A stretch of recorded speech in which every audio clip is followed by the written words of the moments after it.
Hello, welcome to Capital Market Live on Channels Television. I'm Ladi Williams. It's time to summarize all that played out in the markets this week, but starting with global markets that we track. You see European stocks closed lower on Friday as investors assess a slew of central bank decisions and data releases. We see the FTSE 100 down 0.42% at 8,237 points. Also, the German DAX was at 18,163 points, down 0.5%. We see the CAC 40 in France at 7,628 points, down 0.56%.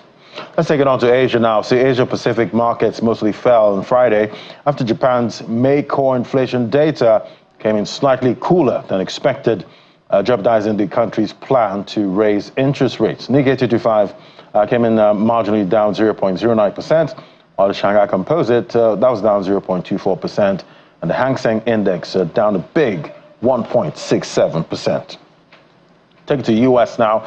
The S&P 500 ticked lower on Friday, down 0.18%. We see bellwether NVIDIA pulled back for a second day.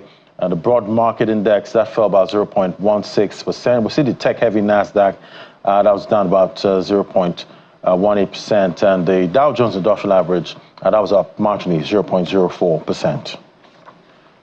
And now bring it to Nigeria. Now we see the equities markets depreciated by 0.18% for the week. There was a holiday shortened week, actually, with trading ending June 21st on Friday. The all-share index, we see 99,743 points. That was a close, down 0.18%. And we see the market cap sitting at 56.42 trillion naira. Investors took profit in insurance and banking stocks, despite bargain hunting in oil and gas, consumer goods, and industrial stocks. We see the banking counter, insurance again, moving together, down 0.32%, with the insurance counter taking the bigger hit, down 5.02%. Consumer goods, that shined about 4.60%. Industrial goods also up 4.68%. To the gainers chart now, we see Champions Breweries PLC led it, the chart there, 32.54% gain for the week at 3.91 naira, while Veritas Capital Assurance PLC that ended at 97 kobo, up 31.08%. Chams Holding Company that traded at 2.34 naira up 23.16%. Meanwhile, for the decliners now, we see NEM Insurance PLC leading counter, down 17.28% at 7.90 naira. For top trades, Fidelity Bank topped the trades for the week, with Fidelity Bank announcing 127.10 billion capital raise to enhance market position and expand internationally. We also have FBN Holdings PLC on that list, and Veritas Capital Assurance. To the economy now, we see Nigeria's total debt stock rose by 24.33 trillion naira in the first quarter of 2023 to 121.67 trillion naira from 97.34 trillion as of December 2023. And that's according to data from the Debt Management Office. I see the office disclosed that total public debt comprises from the total domestic and external debts of the federal government, the 36 states governments, and the Federal Capital Territory. Total domestic debt rose to 65.65 trillion. That's about $46 billion, while total external debt was at 56 trillion naira. And some market news now. Nigerian billionaire Femi Otedola, the chairman of FBN Holdings, gained his position as the majority shareholder of First Bank. He now holds 9.41% stake in the bank after acquiring 18.9 billion naira worth of the group shares on the NGX on June the 20th. That's according to a corporate notice filed by the financial institution on the website of the NGX.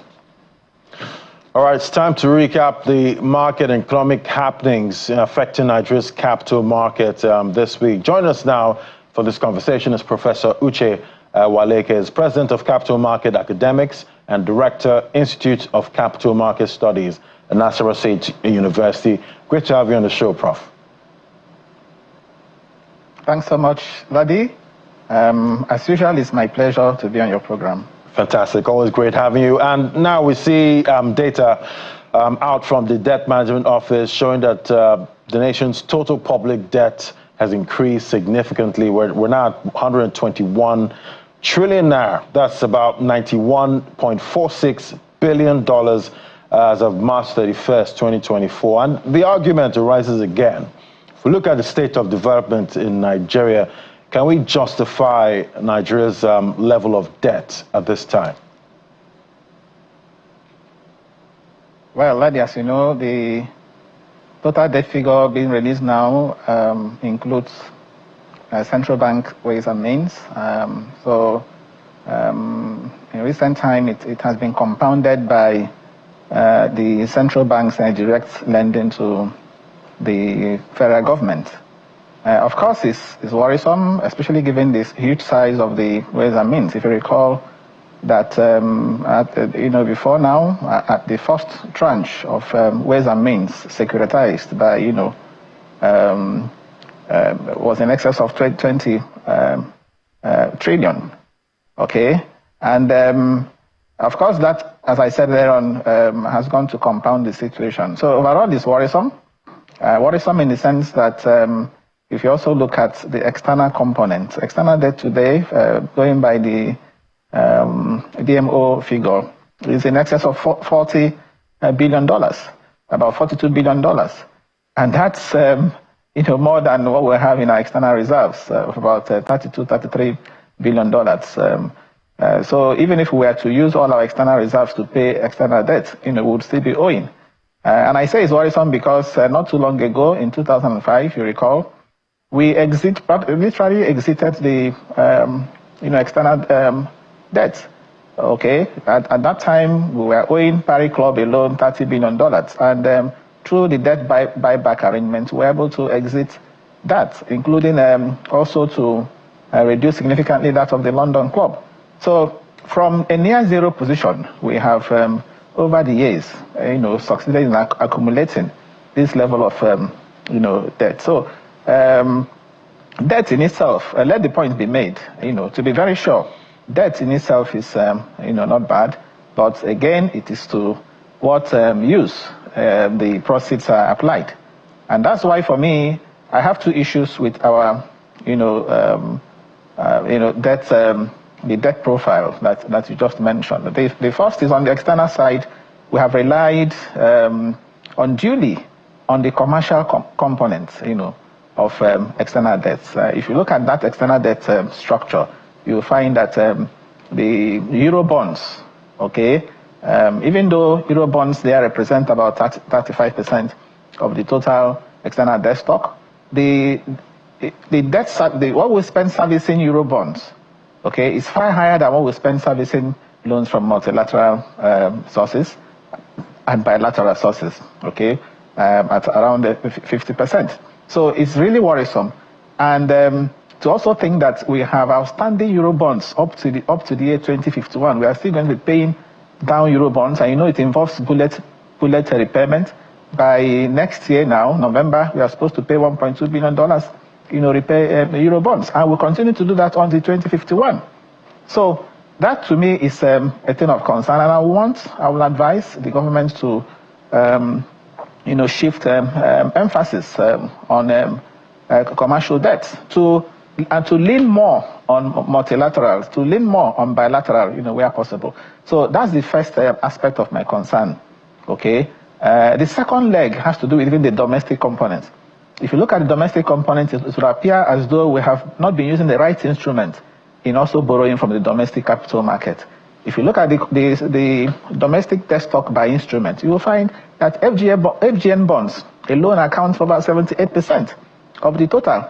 So what I call the real infrastructure bonds there, namely Sukuk, okay, is just about 1.77%. Because out of the total debt stock of domestic debt stock of over 60 trillion, Sukuk only represents just 1 trillion. All right. Then the green bonds you also find there, which also qualify as infrastructure bond, okay, is just $15 billion. That's about 0.02%.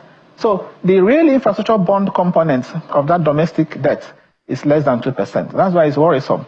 So, and the danger there is when you issue your securities, when you're not using the right instrument, okay, you are not bound to apply them to, for productive, use or to capital purposes, in contravention of what Section 41 of the Fiscal Responsibility Act of 2007, that makes it clear that, borrowing at all tiers of government must be for capital and human development, even though that human development, wasn't really qualified. But the point must be made that going forward, if we have to borrow domestically, we have to use the right instrument.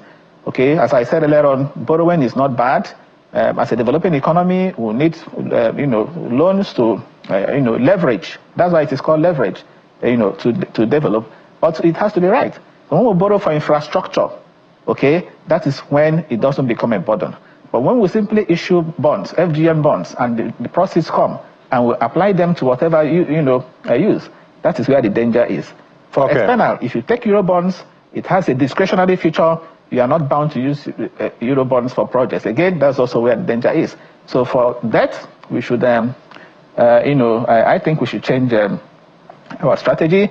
I also think we shouldn't over-rely on debt to GDP as a threshold, that determines whether or not you have borrowing room. Okay, what should rather be the indicator is debt service to revenue. Your capacity to service your debt. All right, Prof. As opposed to debt to GDP ratio. Okay, Prof. So looking at where we are right now, definitely we still have to fund, the 2024 budget, going forward at this time. So what do you think the government should be doing or can do, in the short term to kind of turn this around somehow? That's why I said, Ladi, it's not as though, debt is bad. Already we have made provisions for financing of the budget deficit in the 2024 budget. And let me even start by commending the Debt Management Office, if you check their website now, if you check the debt figures released, you notice that the information that is being disclosed is richer than what we used to have. Okay, now you find them tell you what the money, was, used for. And even when they said that domestic debt increased from 59 trillion in December 2023 to about 65 trillion in March, as at March 31st, they also said why. They said it was partly to finance budget deficit and also partly to, use to securitize the, part of the 7.3 trillion, ways and means. So disclosure, has improved on the part of the Debt Management Office, and I want to, commend them, for that. But the idea of saying that because we expect revenue to increase and therefore we should borrow, it's like, for me, it's like putting the cart before the horse. Okay, you grow your revenues, and on the basis of that, you can now borrow. Okay, not borrowing, in anticipation that revenue will increase. And what happens if revenue doesn't increase as you expect? Of course, you now end up shooting yourself on the foot.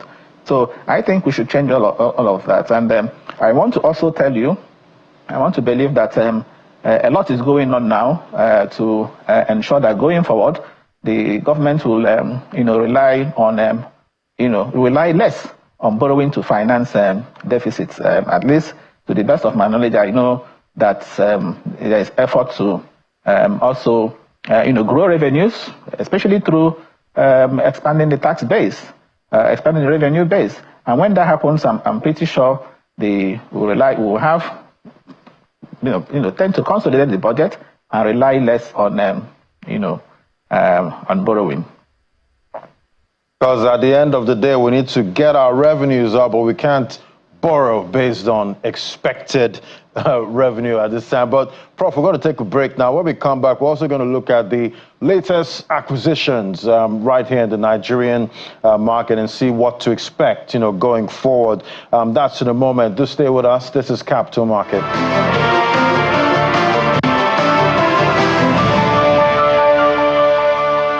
Welcome back to watching Capital Market live on Channels Television. I still have with me Professor Uwaleke, joining us from our Abuja studio. And now we're going to be talking about the latest acquisitions at this time in the Nigerian market. And we're seeing a lot of action in the consumer goods section. We're also seeing steelmaker RT also looking at selling a majority stake. We've seen Heineken selling majority stake in Champion breweries at this time. So, Prof, talk to me about all of this, happening at this time, all these acquisitions, and how they're impacting minority shareholders. Should we be worried at this point? Well, I don't think we should be worried.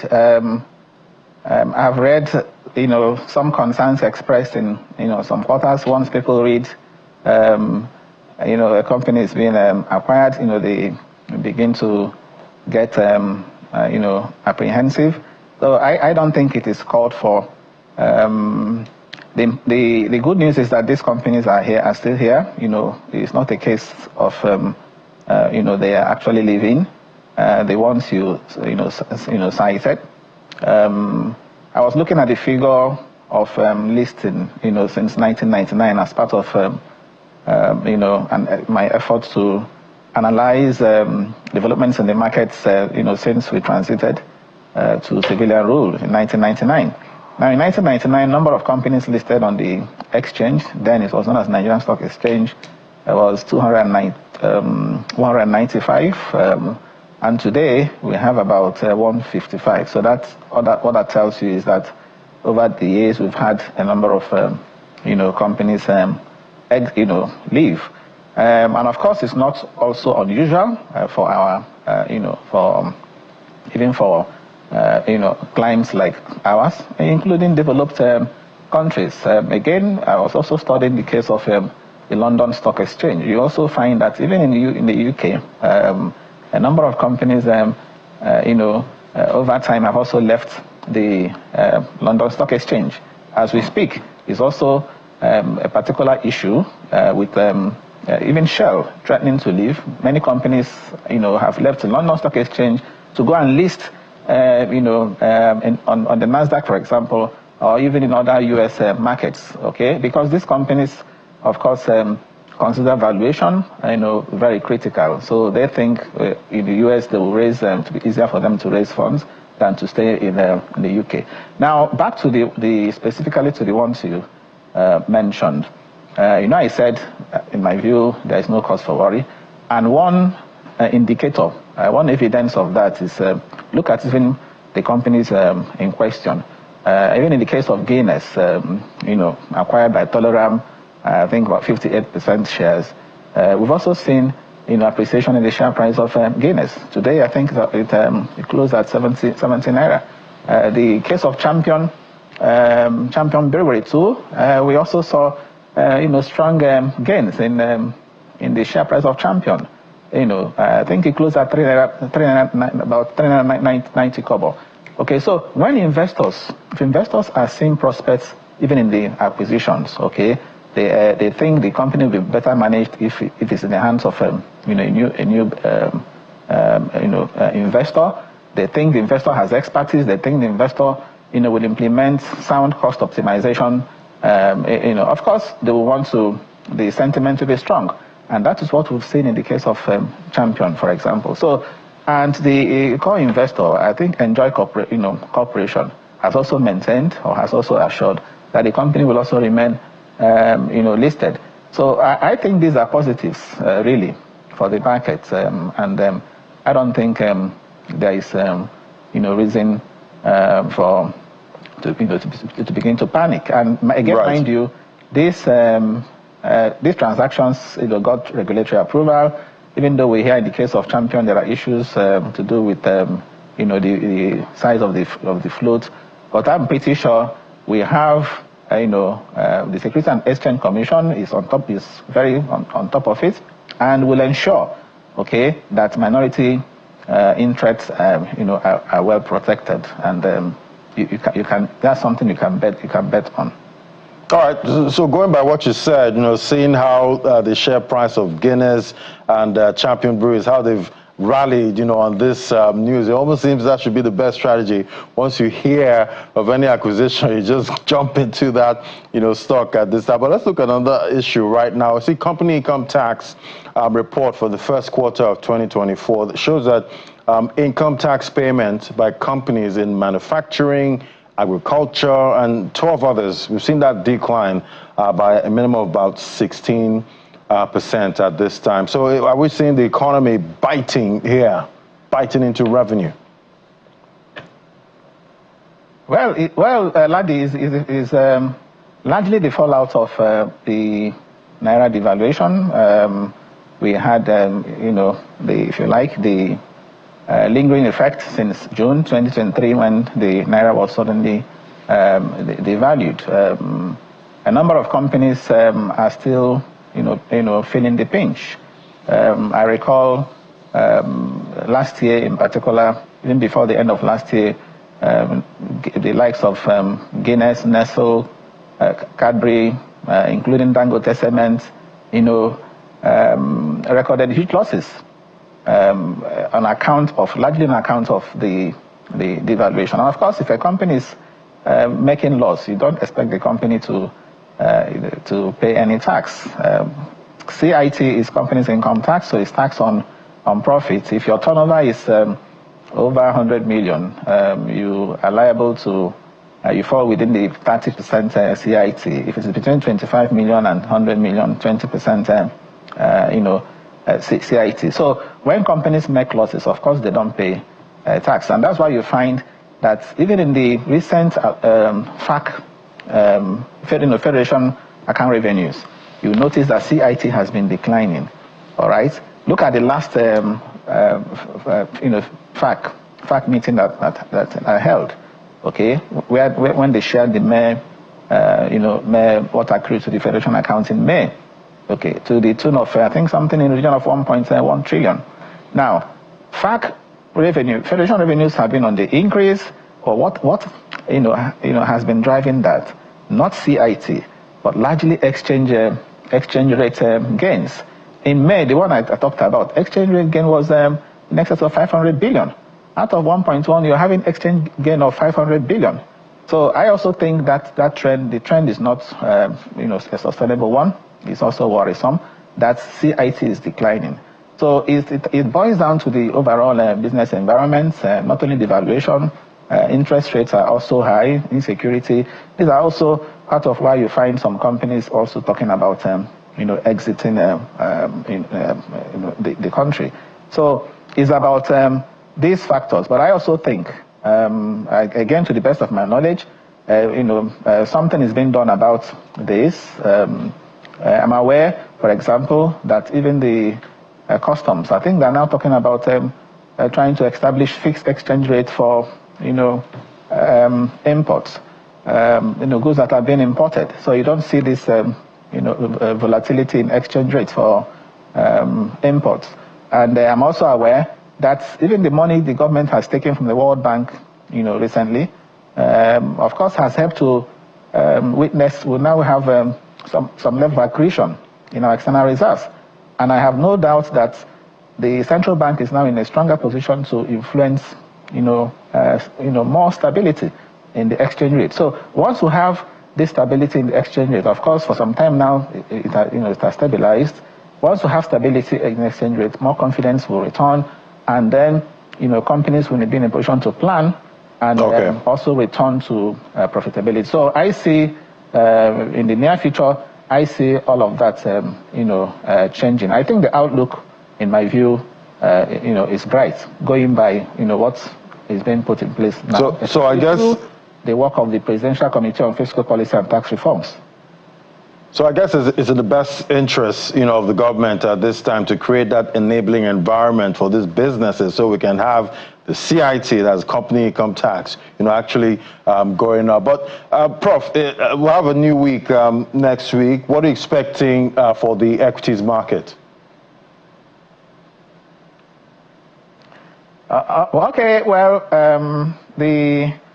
This week we just had 3 days of trading. Of course, Monday and Tuesday public holiday, so it was just for 3 weeks. So the Sentiment, if you like, weak sentiment we saw this week, which of course resulted in the 0.18% drop, week to date. I think that will reverse. I want to see the markets, picking up next week. The markets, maybe we can bet on it. I think the markets will do better. Performance will be better next week, than what we have, what we saw or what we had, this week.